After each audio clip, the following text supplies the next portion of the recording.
and I have brought you a dinosaur. So today I want to talk a little bit about paints, layering paints, texturing paints, how to get our colors to blend together, how to stack those things to make our model comfortable. We're going to talk about a little bit about the difference between water activated paints with airbrush and how we can marry those two products together to be successful in our paint. Now we do have a little free giveaway for anybody who can riddle me this, because we did a dinosaur today. Can anyone in the audience tell me who the lead makeup artist was on the Jurassic Park series? Should know that. No? Who can Google it the fastest? So one of the things they really covered in makeup school is if you want to be a makeup artist, know the ones that came before you. Having these people in the back of your mind, knowing who they are, what they worked on, recognizing their styles will help you be a better makeup artist, because you will start to notice details, similarities. Stan Winston is correct. You want to come up front? I've got a paint puck for you. Toss it? Okay. I'm risking the people around you. My aim's terrible. Oh, thank you. So he actually now also has an online school where you can log online and take classes and take just a couple a month. I'm not promoting that. I've just done it before, and a lot of makeup artists like me that already have an education will sometimes take extra classes, which is another way to become a really successful artist that continues to expand their knowledge every day. So now that I've preached at you about how to become a better makeup artist, let's actually talk about some techniques and some products. So Becca today is wearing two different types of paints.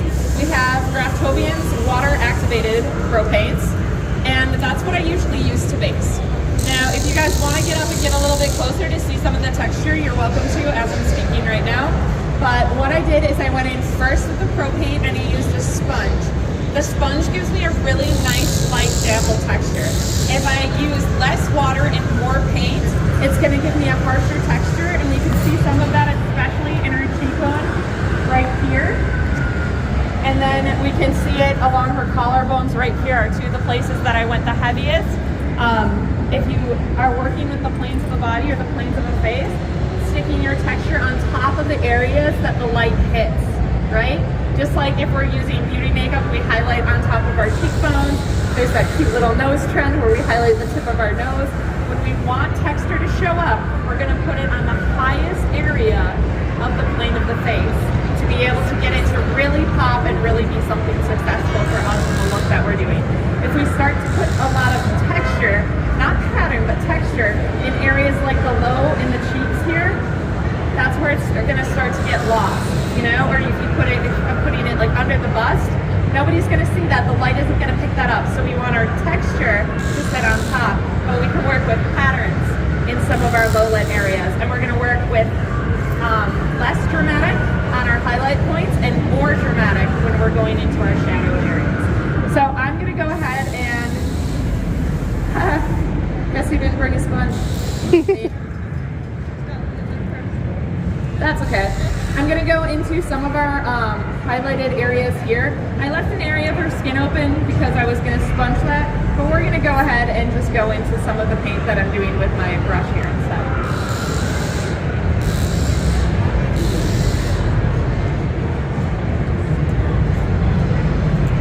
So I've already laid a texture in with my sponge along the edges, and you can see where that pops up. And now to get my paint to blend in, I'm gonna go on top and I'm gonna use just a smooth back and forth motion. I think a lot of people think that paint needs to be complicated, that makeup needs to be complicated. But you don't have to work hard for your paints. Your paint can work hard for you. The one nice thing that I really like about the pro paints is they will be as opaque or as translucent as you want them to be, completely depending on how much water you add to it. It's just like working with watercolor on paper. If you add a whole lot, it's going to be very transparent. If you add a little less, it's going to be more opaque.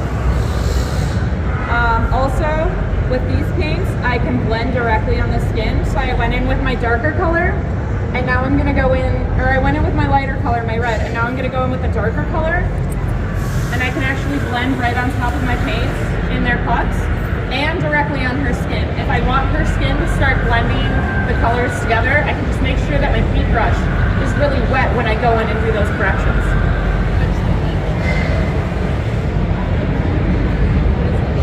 So I'm going in, I'm adding a little bit of red and a little bit of dark, and that's gonna give me that blend. And if I was using a sponge, has anybody done like gradients where you fade down in your gradients? We know how hard those can be. Those can be accomplished really easy with the water activated paints if you use that sponge to blend on down. Anybody that was at our booth yesterday? No? Me. She did a Greta Gremlin. She's posted it online if you guys want to see her. That was all gradients. That was all done with water activated paints and a sponge. Just working our way down. And just like I said, work smarter, not harder. Make those paints work for you, not the other way around, baby. Any question on water activated paints, sponge texturing, anything in that area? No? Okie dokie artichokes. Yes, Miranda. If you wanted to make it more opaque, you just add a lot more water. Less water. So if you Less want water. it more opaque, you want it a lot stronger, you're going to use less water. So, That's what I meant. So right now, I've got quite a bit worked up in my paint and on my palette. So if I go in now, just where it is, it's about as dark as the color is going to be. If I add to my brush, and then go back in, it's going to get lighter. And I can get something that's more translucent. So that is a problem, especially if you are working with sponges, is if you get your sponge really wet, everything runs, so you want to use a little bit less water to be able to get that opaque coverage and make sure your stuff isn't running away.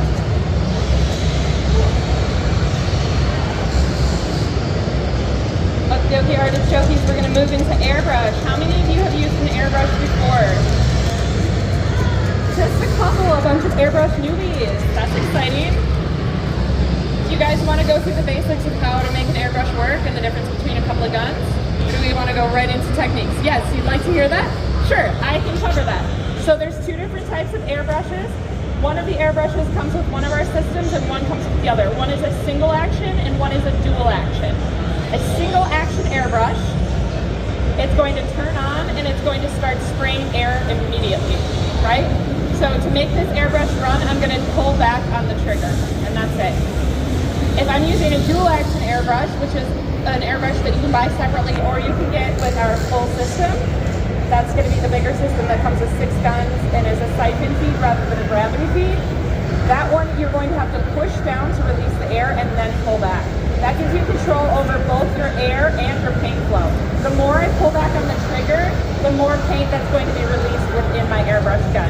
So if I pull back just a little bit, I'm going to get a little bit of paint and I'm going to have more control. If I want to cover more area, I'm going to pull my trigger back all the way, or medium, depending on how much you want. But you're going to pull that trigger back, and the more you pull the trigger back, the more paint you're going to get, the more force you're going to get behind your airbrush. Does that make sense to everybody here? Okay, cool. So that yeah, go for it.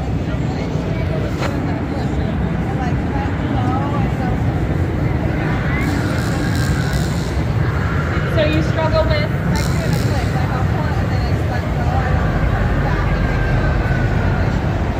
so it shouldn't have to be pushed back. You should be able to let go and your trigger will let go. Yes. If you let it go, it'll spatter, yeah. But if you do let it go, it should go back into position. But if I'm airbrushing, when I airbrush, I just kind of push it back forward, almost like I'm turning off a light switch. Yeah. Yeah. Instead of letting it fly and then you get the speckles, yeah. And sometimes speckling is nice. You can sit and like flick, or you can actually spray a little bit of water into the tip of your brush, like where it's sitting right here. I use a spritz bottle and kind of spritz at it, and then I'll hit it and flick it, and it'll make those specks go bigger. and crazier. Does that make sense? Okay. Then we've got two different types of airbrushes as far as our gravity feed or our siphon feed. The one I'm holding in my hand is a gravity feed. That means it's going to have this little cup on top, and I'm going to be putting the airbrush paint into the cup, and it's going to gravity feed down into the brush. A siphon feed is what you're going to see on a multi-hookup unit. So there's going to be multiple airbrushes that are hooked up to multiple siphons. So the airbrush paint, there's going to be a hole down here, and there's a cap that screws into your airbrush paint, and it'll suck the paint up through that hose and into your airbrush. Gravity feed is great if you're trying to do some quick changes. You have way more paint than you can handle and you want to do a bunch of changes like that. They're great for bridal, they're great for, you know, smaller stuff. The siphon feeds, if you're doing a lot of people in one night and you siphon through regularly about 6 colors, you know, which is what we hold, 6 to 12, you know, you can do a double unit or a single unit. It's going to let you move really fast because you don't have to clean out in between. So that's the benefit kind of the siphon over the gravity. All right, so the unit that I have right here, like I said, is a gravity feed. This is our walk-around system. If you haven't noticed already, I'm picking this up and I'm actually taking it with me. And that's one of the benefits of this particular system. I don't have to be plugged in anywhere. So if I do need to be in the haunted house and I want to do a quick touch-up, if I'm on the road, I have had one of these systems in my possession for about 3 years now. And I like to take it with me if I'm not doing stuff that's really heavy, or if I know I'm going to be traveling a lot. I work as a full-time artist, which means I paint a lot of props, I paint a lot of people, I'm on a lot of movie sets, and if I'm getting called on the set and it's a couple doors down, they do not want me to tell them that I need to walk that talent back to the makeup room so that I can fix stuff up. So this is a great way for me to be able to take care of that. It's also a great way for you to be able to kind of take your makeup on the go. If you're a starter, this is a really affordable, easy way to get into airbrush makeup. It'll be your first brush, it'll be a gravity, so you can change your colors all the time. And then, like I said, it's portable. So this pack right here can be unplugged and just plugged back into the wall, and then you can plug it in here. If you run out of battery and you do need to plug into a wall, there is a plug-in available that you can plug it directly into the wall. Do we now know our ins and outs of airbrushes and want to actually give it a go? Yeah? All right. So, like I said, I can kind of walk around, so I'm actually going to plant mine right on the ground, and I'm going to get down low, and we're going to finish up some of the scales on our dinosaur here.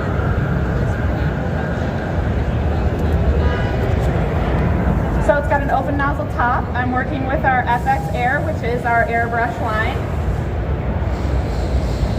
I don't need a lot. I'm only putting a couple of drops in my cup. For anybody that's sitting far enough up front, you can see that the cup isn't filled all the way up, and we don't want to fill it all the way to the surface. So when we start to move, it's going to fly everywhere, and I ruined more clothes than I want to talk about when I first started airbrushing. So what I'll usually do is kind of warn my model that I'm coming in. I'm on a loudspeaker, so I think she can hear me. And I'm going to do a light layer to kind of cover up that skin that's showing right here. And I'm going in really light. I'm leaving it almost translucent because I'm going to go back in with a pattern. So this is what I'm talking about, where you don't have to be super heavy-handed and you can start with that water base. Have we had problems with the people that do airbrush with things cracking? You get the airbrush on your actors and they're moving all night and you notice their makeup cracks. That's usually from layering our airbrush too thickly. So less is more. Try to do less rather than packing on a whole bunch. Start with a really light layer. You'll find that you can actually contour better this way too, because you can put more paint in the lines that you want darker and keep the rest lighter. I'm sorry, ticklish knee? Yeah? Me too, girl. I'm like leaning into the mic. I don't know if that's what I'm supposed to do, but it feels like that's what makes me loud, so that's what we're going with. So nice and easy, we're doing a couple of those, and then I'm going to move into actually adding some of the scales like she has in her different pieces right here, her open pieces up top. So I'm using, notice, the exact same color, but I'm just going heavier. And I still get the texture that I kind of want. I'll go in with another color too in a minute.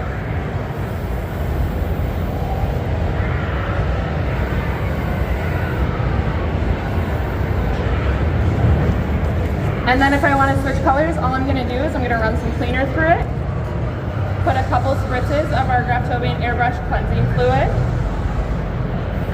go ahead and run that out. You should probably do it on a paper towel and not the back of your hand, unless you want to look like a hot mess like me. But hey, if you want to join the Hot Mess Club, you're more than welcome to. We're gonna give our bottle a good shake.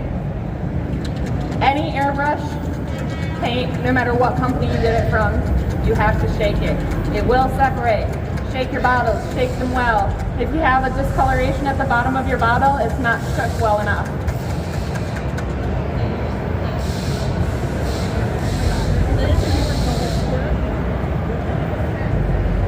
Uh-oh. She's brand new and not open. Let's give her a go.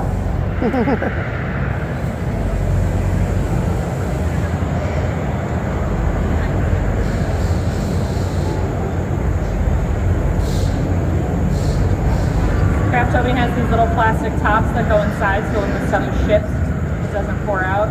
Sometimes it'll get stuck in your cap, like it is right now. There we go.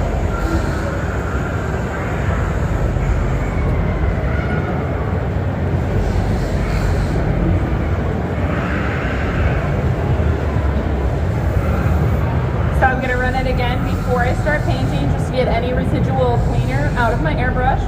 And then I'm going to go ahead and go in and stencil. It's okay. So, funny story, I actually started getting painted before I started painting. And I was getting live painted at an event, just like poor Becca here. And that was the day that I found out my butt was ticklish on stage. We all have our weird ticklish spots. I also have ticklish knees. All right, let's go ahead and get some scales on the other side. So I've got a red and a green. So I'm going to go ahead and put in some green here. I'm going to use up some of the green that's already in my brush before I go into that. As I'm doing my stencils, I'm doing it in a round motion. And one of the reasons I'm doing this is because it allows me to get the thickest here and color in the middle and then kind of gradient out. So if you're getting those hard lines on the edges, start at the center of your stencil, work in a slow circle toward the out and pull your brush back as you work. That's going to give you that nice fade and that nice gradient. I'm just throwing information at you. I hope that any of it's useful. All right. You're going to go ahead and clean her out one more time.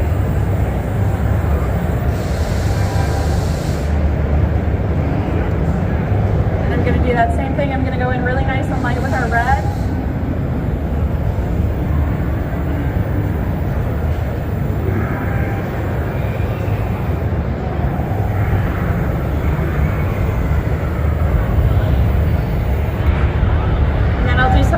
Stenciling right on top in the same color, but achieving a little bit more depth.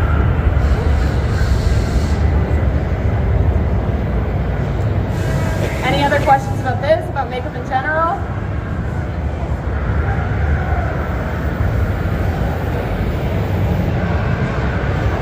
If some of you don't start talking, I'm going to send the dyno out to keep one at random, per pick.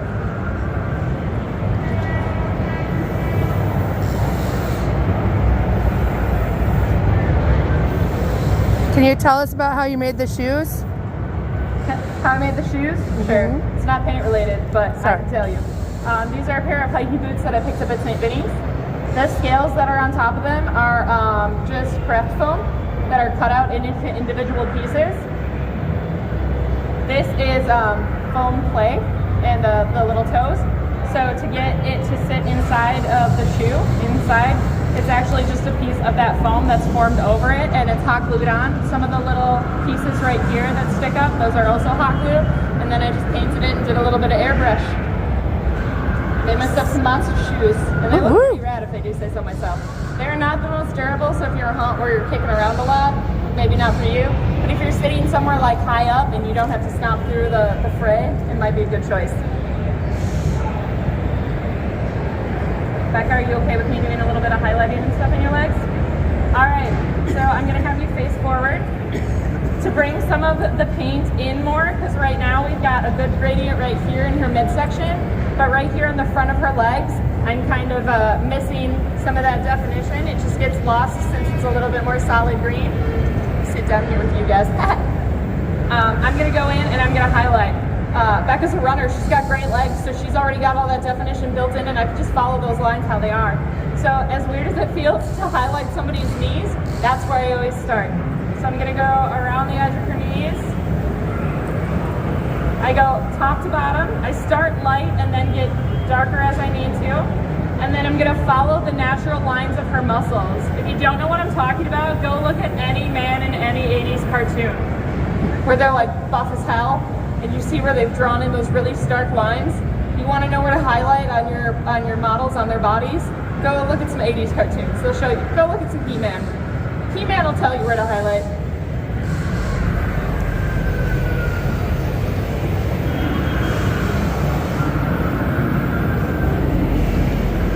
If you don't mind, I'm gonna have you turn toward me just a little bit. Yep. So you see how this brought all of this forward?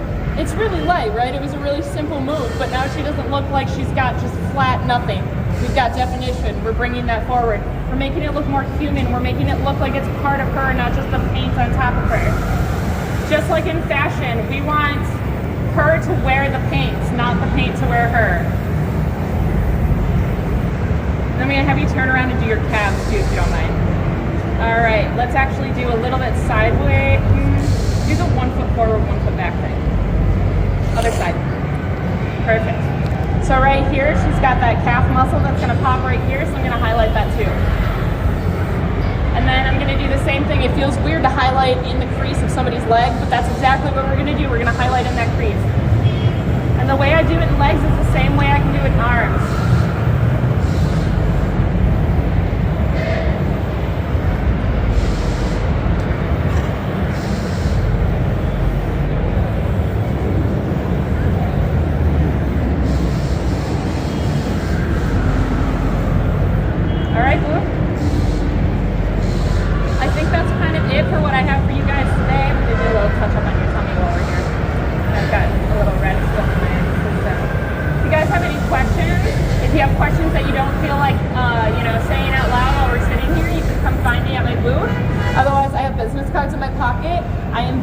Helping people out whenever they need it. So if you have any other questions, you can also hit me up on any of my social media or my Instagram. Otherwise, I'll be at Craftopia all weekend, and I hope to see you there. Woo! Thank you so much. Good job.